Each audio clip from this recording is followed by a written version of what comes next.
Well, welcome, colleagues and friends, to the Psychological Humanities and Ethics series.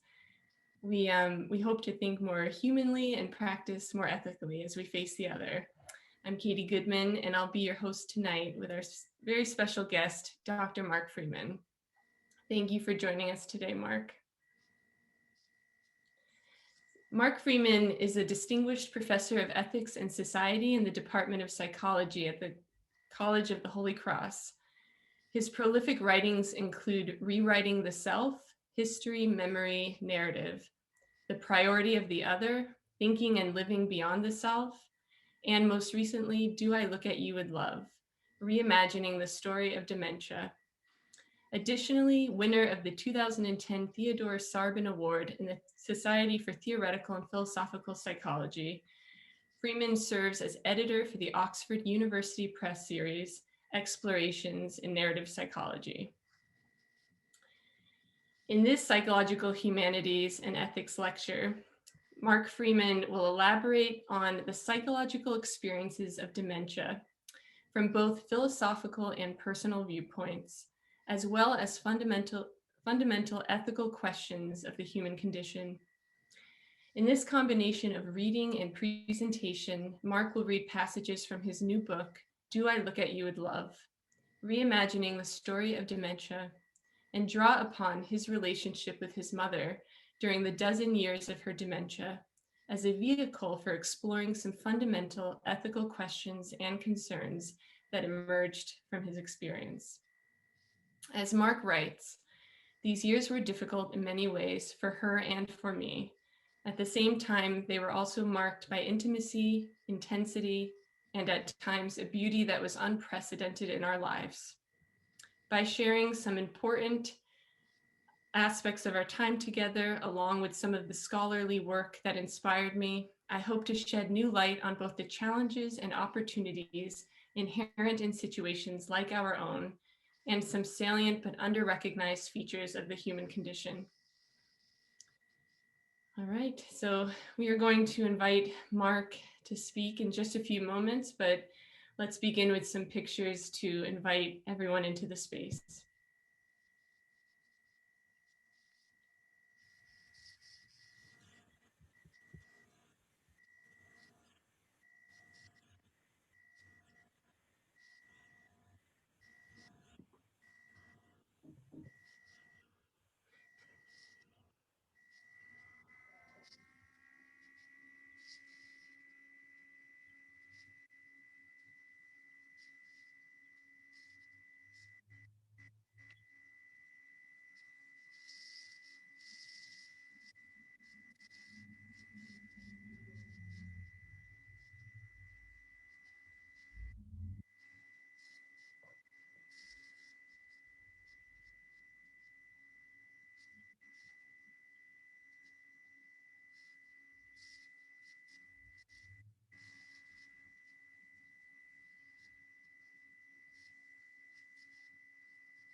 I thought it would be good for you to be able to put a face to the name. It's great to be here with all of you. Thank you. And thank you, Katie, for your nice introduction. For over a decade, I sought to tell the story of my mother who was stricken with dementia back in 2004. Paralleling each chapter of her life during this period were my own written chapters. Many of the episodes were tragic. A vibrant, intelligent woman was being taken down by a dreaded disease, and at times it seemed like the only story to be told was one of painful demise. Others, though, were quite beautiful and called for a lighter touch. Once my mother left us back in 2016 at age 93, it was time to draw together the various chapters of her life into a larger story. The challenge was how to tell it. Ultimately, the story emerged as a kind of tragicomedy, that is, a story that includes the full range of lived experience, from the awful to the awesome. So that's what I'll be talking about today. In what follows, I'm going to try to bring you through 4 distinct phases of her life and mine since the time of her diagnosis. These comprise the body of the book. I call these chapters protest, presence, dislocation, and release. Rather than just discussing them, though, what I decided to do is read some passages from them along the way. This, I hope, will make the substance of the book, and more importantly, my mother's life, that much more vivid and real. I'll begin at the beginning, when Mom landed at Tatnock Park, an assisted living place in Worcester. So this is the phase I call protest. It was pretty hellish at times. Having no memory of our having visited a number of different places before choosing that one, she was convinced that she'd been put there against her will. And having no memory of our having visited her frequently, she'd sometimes speak of being alone and abandoned. She'd sometimes get very angry too, and there wasn't a blessed thing we could do to stop it. I think I would know if you were here, she might say. Well, I might have responded, apparently you don't. Those times hurt. To give all that care to someone and have the response be resentment over what you're supposedly not doing was tough. But you learn to take it. There's really nothing else you can do. The main thing that was hard to endure, though, was seeing my mother coming undone and seeing her suffer on account of it. One of the things that was really hard for her at the time was the fact that she'd suddenly found herself among all these old people with walkers and wheelchairs and all manner of brokenness. What was she doing there anyway? She wondered. People there saw her as different too. When there was a fashion show, she was the model. And when they had their annual holiday gathering, she'd be working the crowd like a pro. She always liked a good party. She'd dance sometimes too, and people would marvel at her moves and her grace, her ability to still groove. And one year, I can't recall the exact event, she was somehow chosen as the belle of the ball or the prom queen or wherever it was, and alongside the king danced the night away. So there were some good times. But then she'd sink back either in protest or rage or utter confusion. The protests were vehement. I know I can still drive fine, she'd say. I've always taken care of my own papers. I've never been late with a check. And when I'd question these abilities, as was sometimes necessary, or at least seemed to be, her response could be swift and sharp. I'm not an imbecile. Or, you're treating me like a child. What do you want, Ma? I asked her one day. I want to be a person, she said. There's an image in view of a full and whole person, independent, free of sound mind and body. There's a story that could be told about this person. The story of a child whose parents were too poor to keep her and who sent her off to a children's home.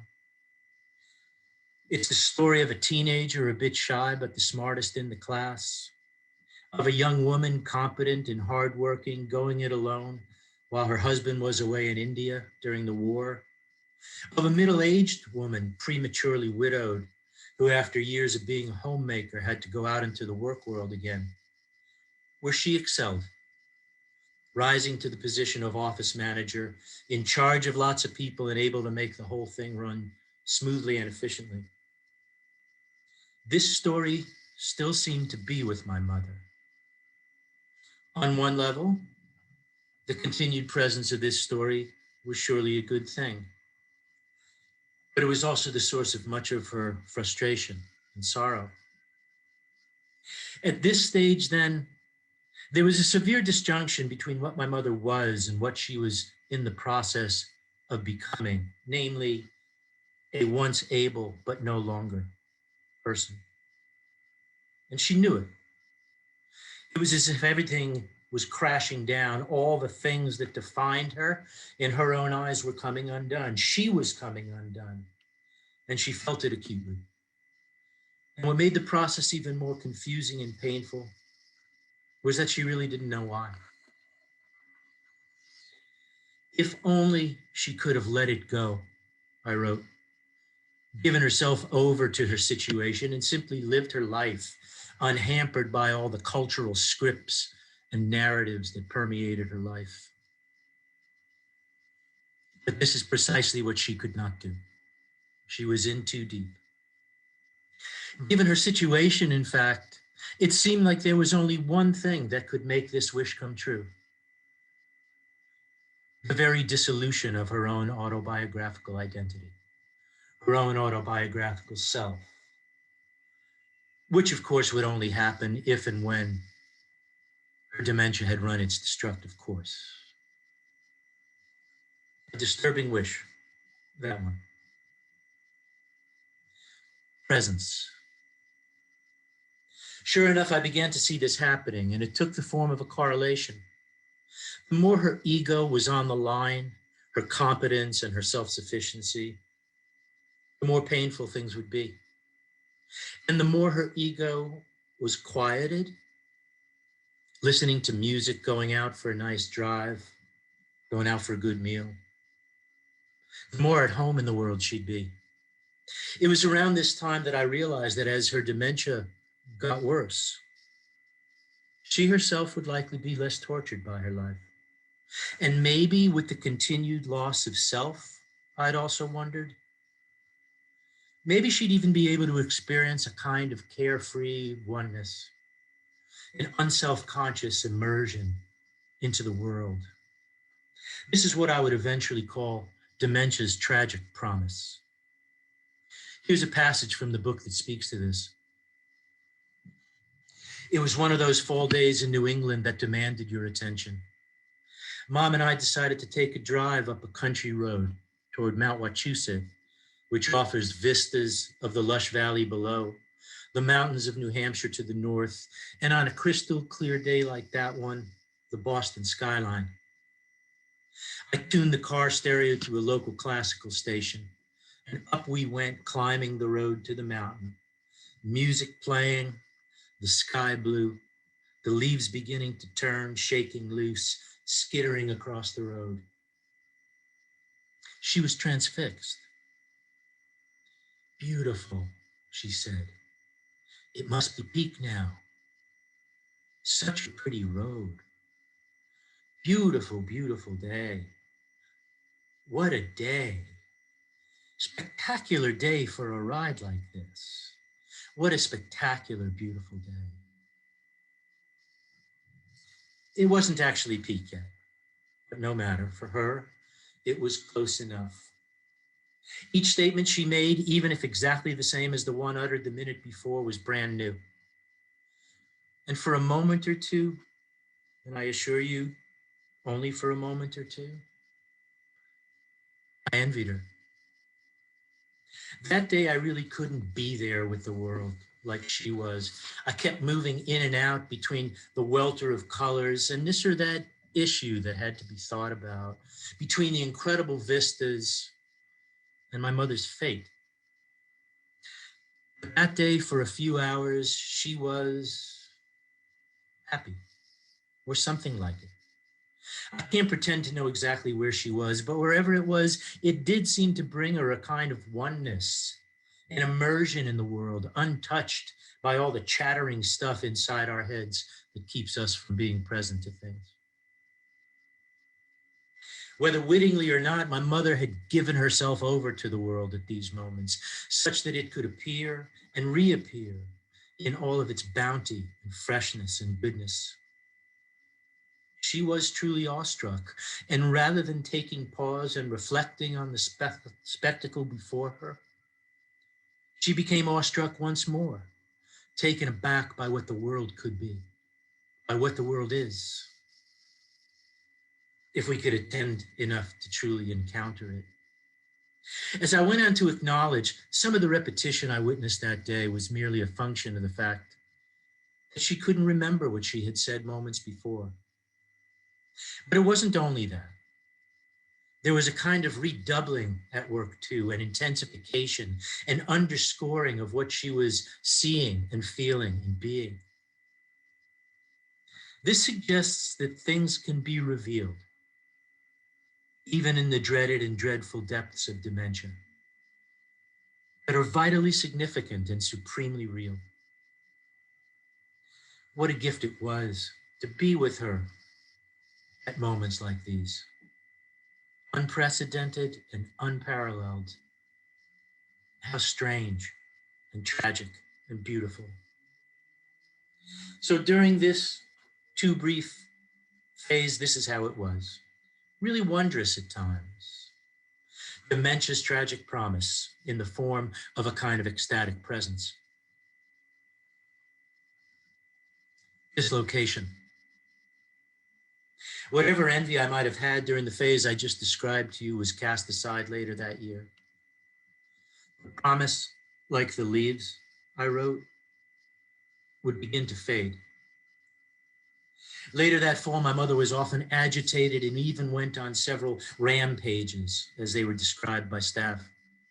The food was awful and she let everyone know it.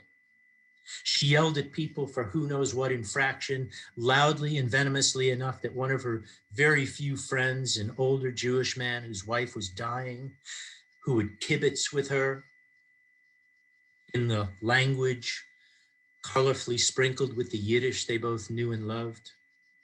He scolded her for her rudeness and told her to act like a lady. And then again and again, there were the thefts. Her bangle, her wallet, her keys, her glasses, her ring, her watch. She was right about this. So much in her life, once full and present, had gone missing. Instead of that seemingly selfless state of carefree abandon that would sometimes come her way, she'd frequently experience a kind of existential dislocation, such that everything would become utterly alien to her. Waking up in the morning, she was generally okay. The routines began, and she could make her way through them without getting too disturbed. But she'd sometimes wake up after an afternoon nap only to find herself completely lost. In a distinct sense, where am I? Would become fused with, where am I? And the result could be sheer terror. There was another result too. She needed to find me immediately, and she sometimes called, frantically trying to reach me. One night, with the help of one of the aides, she called in a panic and told me in a shaky voice that she was at Holy Cross, where I work. I doubt that, Ma, I said. You're at home at Tatna Park. She then turned to the aide and asked where she was. You're in your own apartment where you've been living. Well, that's news to me. My voice calmed her down. You'll be okay, Ma. This happens once in a while, but eventually things start to look familiar again. So just take it easy. I'll be over in a little while. These rescue efforts became a pretty heavy responsibility. Not only did I need to be on call, but my mother's very sense of location in a recognizable world had come to depend in part on me. I could help her return to the world and to herself, such as it was, at least for a while. One day I stopped by her apartment to say hello. She was sitting on a comfortable sofa by the fireplace. As I walked toward her, I could see that she was anxious and uncomfortable. "It's a good thing you showed up when you did," she said. "Why?" I asked. She had absolutely no idea what she was doing there. "Do I stay here?" "Yes, you live here. You have for a couple of years." None of it was familiar. Quote, "I don't know where I am. I don't know who I am." Had I not arrived when I did, she went on to say, she might have screamed. So I wasn't just a caregiver at this phase. Oftentimes, I was nothing short of a lifeline, her sole connection to reality, and she'd cling to me for dear life. My wife, Debbie, played a critical role during this phase too, and was often there for her when I couldn't be.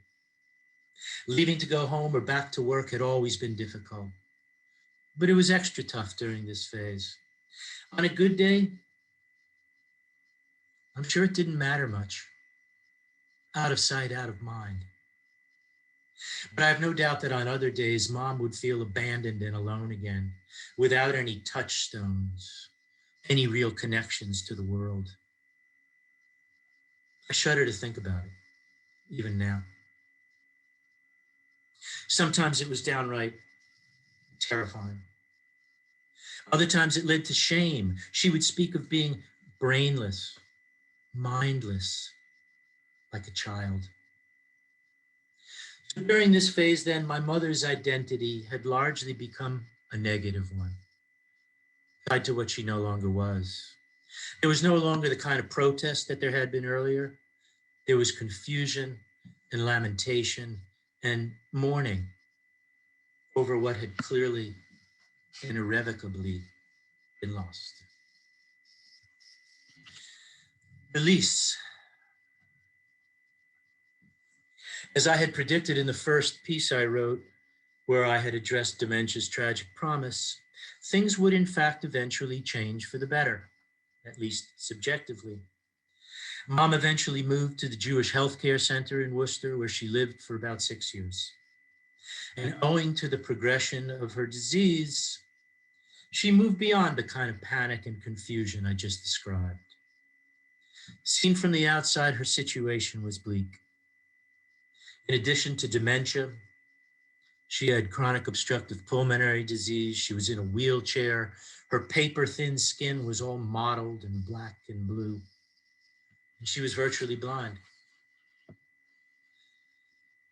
So there she'd be as we entered, eyes closed, slumped over, maybe dozing, maybe not.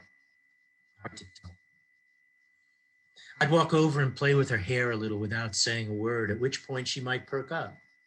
If there was no response, I might ask, "Anybody home?" Then hopefully she'd know I was there. "How did you find me?" she might ask. "I always find you, Ma." "Should we take a little spin?" And then we'd go to her room, or if it was a nice day, go outside, take a wheel through the parking lot, or sit by a nice little garden, try to catch up. For a time, she might have gone on to ask questions about me and my life, what I did for a living, whether I was married, whether we had any kids. Sometimes she knew all of this, but generally not. So some measure of reacquaintance was needed. One particularly notable conversation happened back when I was 57. I responded to all of her questions, of course, but here I just want to share her words in the order they were uttered. "So you're my son? Are you married? Do you have any children? And what is your name? So do you like me as a mother? How long have I been your mother? That's a long time not to know you, she said, when I told her it was 57 years. Wow, she added. Look at all the time I've missed with you. So do you call me Ma? So when did I get to know you? Are you nice? Do I look at you with love? After she received all the answers and knew the lay of the land, she could only conclude, I love being your mom. I love being your son, I said in response. So it's a good match, she said. At this phase, my mother seemed to have a memory of what it meant to be a mother, the kind who looks at her children with love. Just not the particular one she happened to be. Is it possible that somewhere in there she knew me?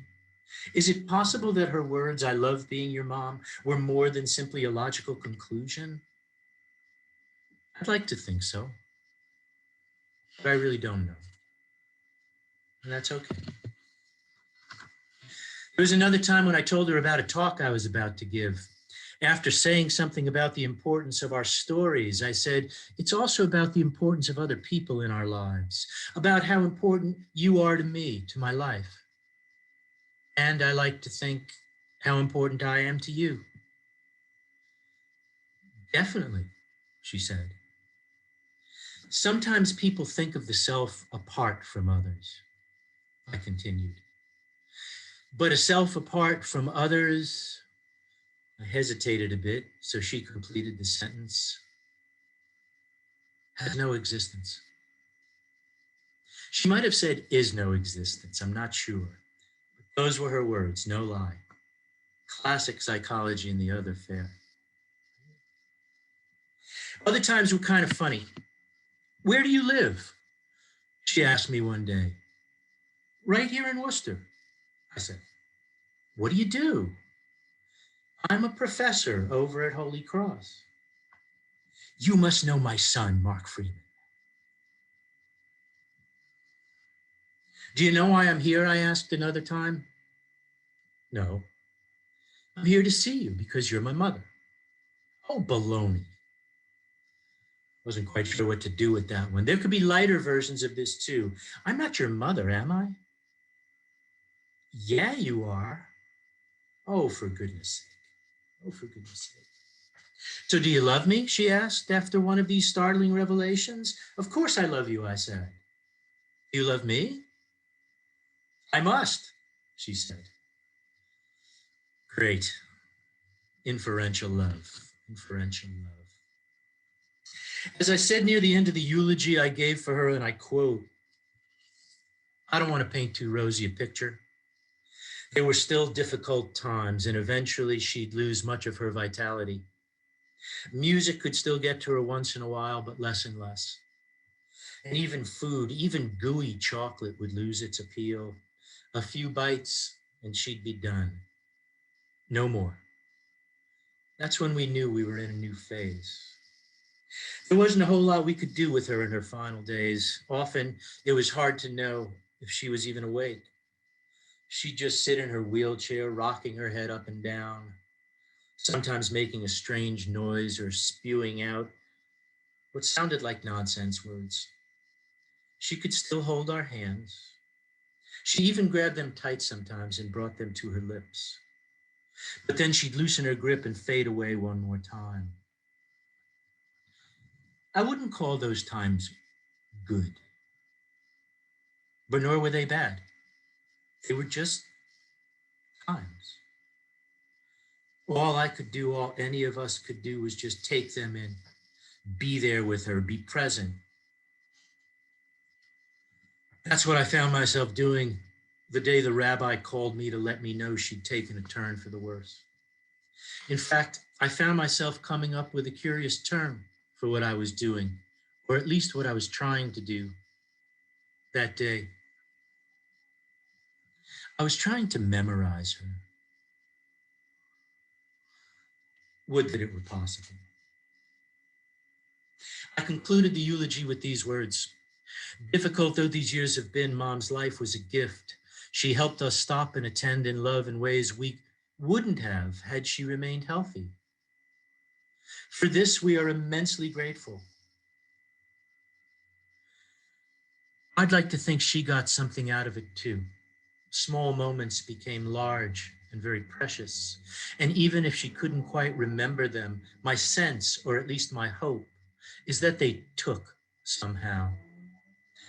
Given her bountiful love, I'm pretty sure they did. I take a lot of consolation in that. She, Ma, Grandma, great-grandma, Auntie, Marion, was a good mother, and mother-in-law and grandmother and all the rest. Let's do what I can. Let's do what we can to keep her in our hearts and our souls. That was the end of the eulogy. I hope this book is helping to do that. But there's a little more I want to share with you. As I move towards closing, let me say just a few words about some larger issues. And here I'll be making contact with the final chapter of the book, somewhat audaciously titled Death, Dementia, and the Face of the Divine. Serious stuff. Here are some telling passages. She was so beautiful, my sister. Her elder sister, Shirley, would say, I can't bear to see her like this. Another of her sisters basically concluded that my mother was gone. Quote, she left us long ago. I don't want to fault them for their feelings. They so wanted her to be what she had been before. And she wasn't. She had become something scarily other. And for some, it was a terrible shock to the system. It had been that way for me, too, for a while. Like her sisters and others, I suppose I just wanted her to be other than who'd she'd become. I wanted her to be the smart, vibrant, attractive woman she had once been. We all wanted to freeze her in time, which is to say we refused to let her own decay and death enter our lives. There's a correlation here, and it's a telling one. Our inability to see her and to affirm her in her otherness, her difference, seems to have something to do with the denial of death. Something would therefore have to change. There was the need to accept her inevitable descent and decline, her transience. Only this, it seemed, would allow, only this could allow a measure of beauty to surface. And so it was. In Levinas's terms, I wrote, I eventually became my mother's hostage. I would be there for her, captivated and captive, called by her cry. So it is that he speaks of the extreme urgency of the commandment, an urgency by which the imperative is dropping all other business. And so it was. One might say that there's a kind of insistence in the dying person, I wrote, a demand and a command rooted in inevitability, necessity. This is no doubt true whether the dying person before us is relatively healthy or ridden with a malady like dementia. The preciousness of transience, as Freud might put it. But add a malady of the sort to which my mother succumbed, and there is, or at least can be, a marked intensification of that preciousness. And the reason, I think, has something to do with the very otherness and alienness I just spoke about, the one that frightened people and turned them away. What was for them a palpable ugliness would eventually become for us a kind of beauty, the beauty of nature, stark and real. What a gift it was to be present, literally and figuratively, to my mother's changing face, with its creases and folds, its caverns and abysses, its profound vareness, not to be sidestepped or elided, but to be seen. In The Beauty of the World, Simone Weil writes, brute necessity becomes an object of love. What is more beautiful, she asks, than the action of gravity on the fugitive folds of the waves, or on the almost eternal folds of the mountains, or, I would add, on the folds of the mottled and bruised skin of an old woman? Quote, the sea is not less beautiful in our eyes because we know that sometimes ships are wrecked by it. On the contrary, this adds to its beauty. It's strange and somewhat tragic to think that we might require extreme circumstances, like dying mothers with dementia, to become the hostages about which Levinas speaks, and to find the beauty that Weil's referring to. But it may be so. We had lots of extraordinary moments with my mother, moments of the sort that, again, wouldn't have emerged had she not fallen prey to dementia. In the midst of affliction, there were gifts, arriving unbidden, gifts that serve to alert us to what is most precious and real. Her final moments brought this to another level. We found ourselves one step closer to truly undivided, unmixed attention. An attention taken to its highest degree, Weil has suggested, is the same thing as prayer. And so we prayed and waited silently, reverently, and saw, hard seeing, I should say, at once effortful and yet at the same time passive, empty in a way, brutal and beautiful.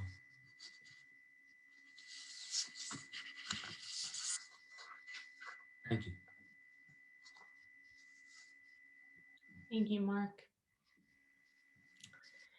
In a moment, we will be opening up the time to audience questions, so please feel free to send those in. And as those come in, I will take the opportunity to ask you, Mark, just a few questions that came from your book and hearing you tonight.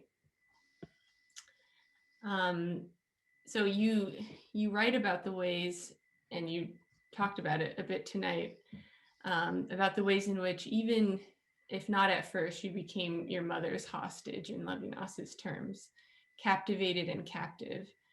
You then share how you think you were a better person when your mother was alive. As you write in your book, she was the priority through and through. Now that she is gone, some of that priority and beauty is gone. Many of us acknowledge this reality if we have experienced it, and it calls from us a variety of responses. For some, a life lived among suffering individuals. For others, a life devoted to religion. For others still, a deep call toward political life, and on and on. So I'm curious to ask you, Mark, how do you make sense of this phenomenon as it connects or even conflicts with Levinas's subject? And then I guess my follow-up to that would be, having gone through this experience with your mother, do you think differently about the rarity of these kinds of experiences as it relates to ethical responsibility and action?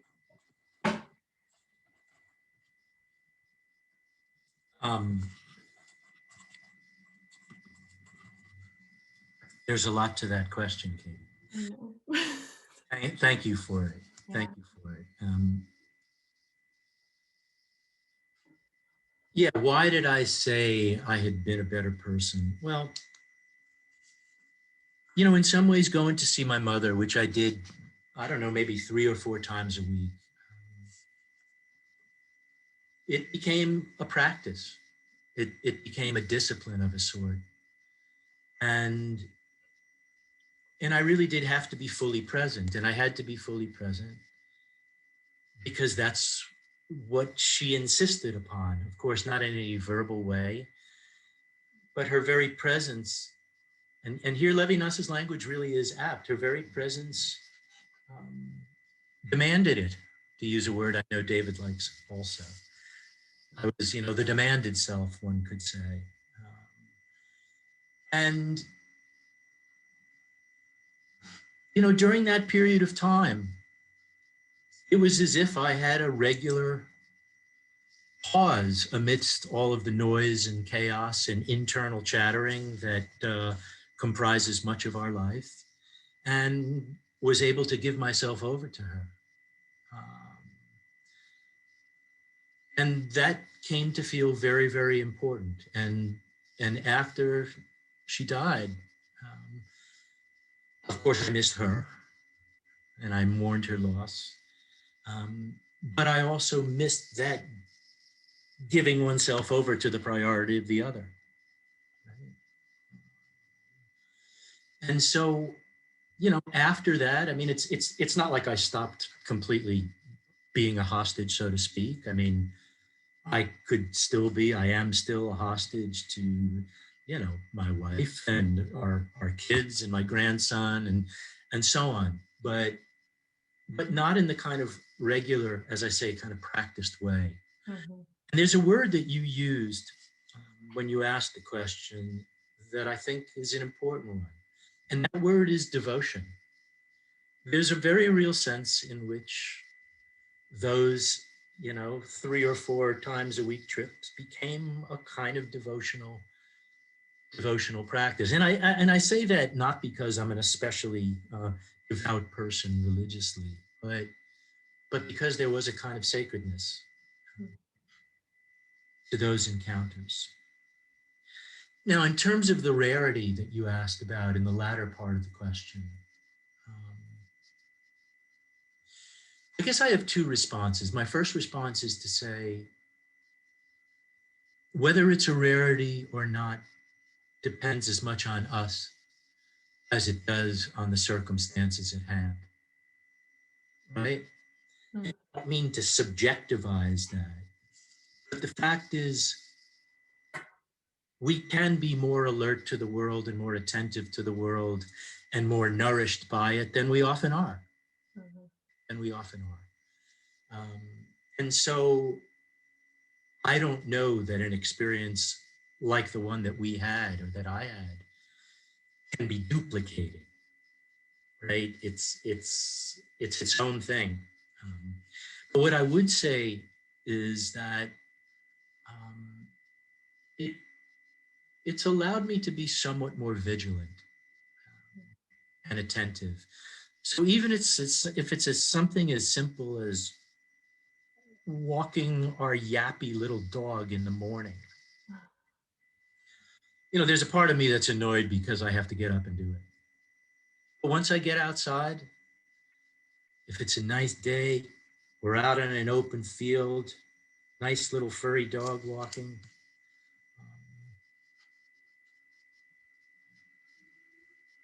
That's become a practice too, actually. That's become a practice too, actually. So anyway, the idea.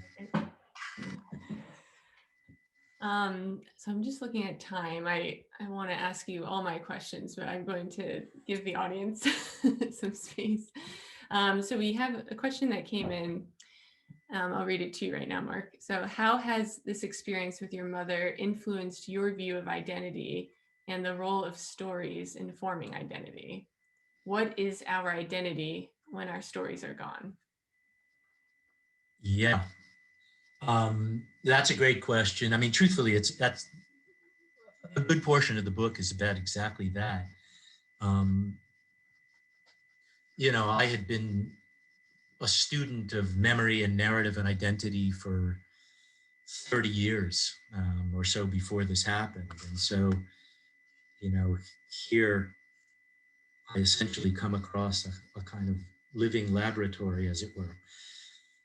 Not that I treated her as a lab scientist or something, but I couldn't ignore it because it was profoundly interesting at times. There's a couple of things I learned. I mean, if we go back to the protest phase, for instance, I learned in a much more kind of fleshy way how it is that the stories we tell ourselves and the stories that are inscribed in us can be imprisoning in a way, right? I mean, she had internalized all kinds of cultural scripts or master narratives about autonomy and self-sufficiency and competence and so forth. And those were virtually impossible to shake. So I definitely learned something about that. I also learned something about, and here I'll talk a little bit about the second phase. I also learned something about when one's identity was in abeyance. Now, when we went up that mountain, my mother still had enough of a sense of her own self as an experiencing person to be able to take some pleasure in the beauty before her. But even then, I don't know that it was actually an autobiographical identity. I think it was a felt sense of her own being as this particular person with her son, listening to music that she loved, and so on. And so by degrees, identity became less tethered to a story she could tell about herself. In the third phase, I learned a couple of things. One of the things I learned is that life without narrative, which is to say life without a sense of rootedness in one's own history and story, could be terrifying. Mm-hmm. When she didn't know who she was or where she was, but still had enough of a sense about her to know that, that was bad news. Mm-hmm. That was bad news. But here's another thing that I learned. You know, in a lot of both the philosophy and the psychology of identity, the assumption is often made that identity is virtually coextensive with memory. And on some level, I think that's probably right. Identity, or narrative identity as it's sometimes called, has to do with my own relatedness, whether implicitly or explicitly, to my history. But even when my mother had virtually no memory of her immediate past and hardly any memory of her distant past, she still was herself. She still was herself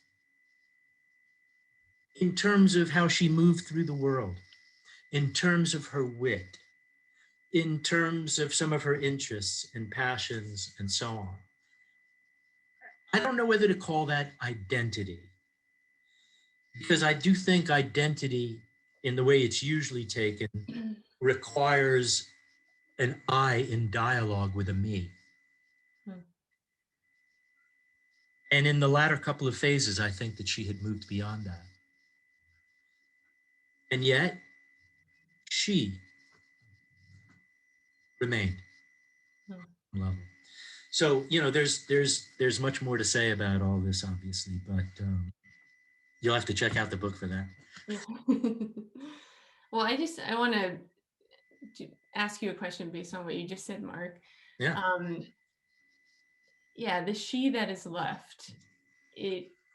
What I love about your book is you do such a great job not, I think, falling into a pit hole that a lot of us would in writing about past experiences of loved ones dying or suffering. You know, I think there's a tendency and a strong pull to use more ethereal language and more abstract ways of thinking about it to extract meaning from it. And you stay very tethered to the realities, you know, and you do a beautiful job describing the good, the bad, the ugly, all of it. But it's also interesting that even though you're like, I don't feel you importing a type of language to extract meaning the idea of a core self in Damasio's language from your book, or a spiritual self or an ontological self, as you write about in your book, it seems hard to avoid in the story of your mom. And I know in many intellectual circles, when we get to that place, we get into trouble really fast. and I'm just curious to ask you, not that you need to back it up or unpack it, you know, or prove it, but, you know, this, I mean, I guess I'm asking, is universal humanity or an embodied consciousness, is that muscular enough language to capture it, or do you think about it differently? I probably do think about it differently. Partly because I don't know that much about, you know, the embodied consciousness literature. Um, you know, look, there's a part of me that's tempted to call it something like a soul, and I know that's where some of the danger um, begins. But you know, if we think about the fact that my mother was as moved as she was, for instance, during the presence phase, if we think about the fact that with her ego in abeyance and her kind of full immersion in the world, as I called it, she was able to experience a kind of awe and a kind of oneness. Sure, you know, we could probably explain that through evolutionary psychology or through embodied cognition or through any one of a number of either material terms or just fully secular psychological terms.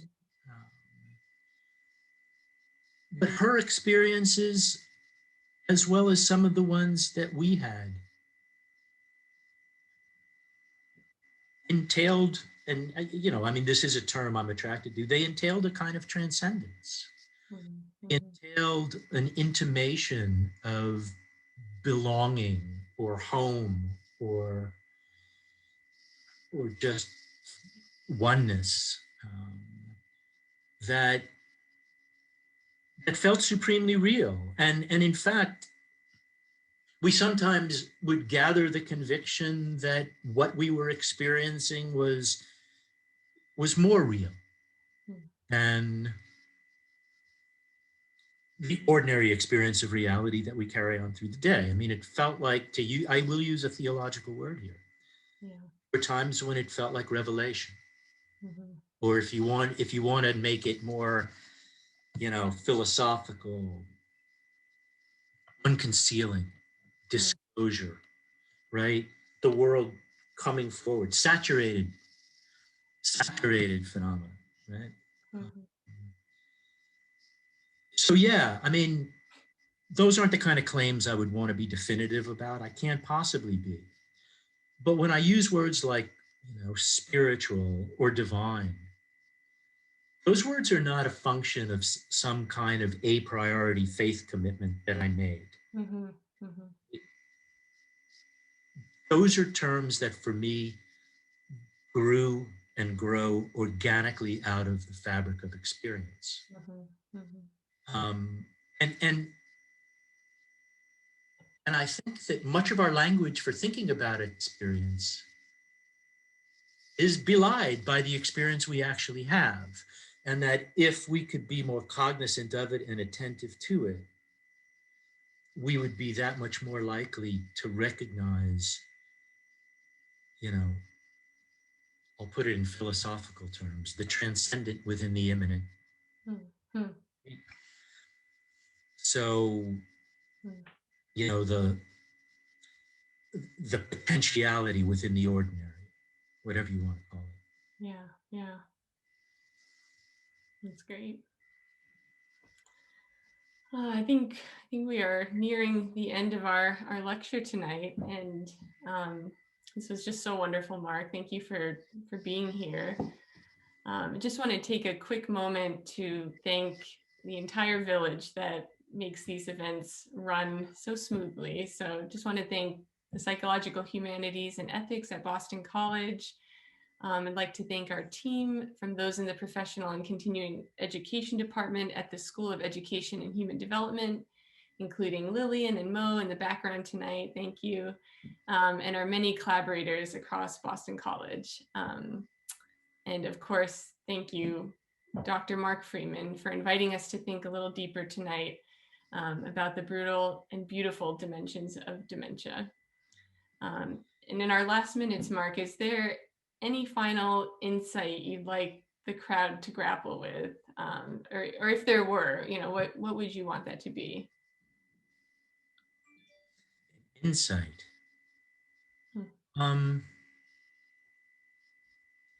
You know, if there would be one modest takeaway,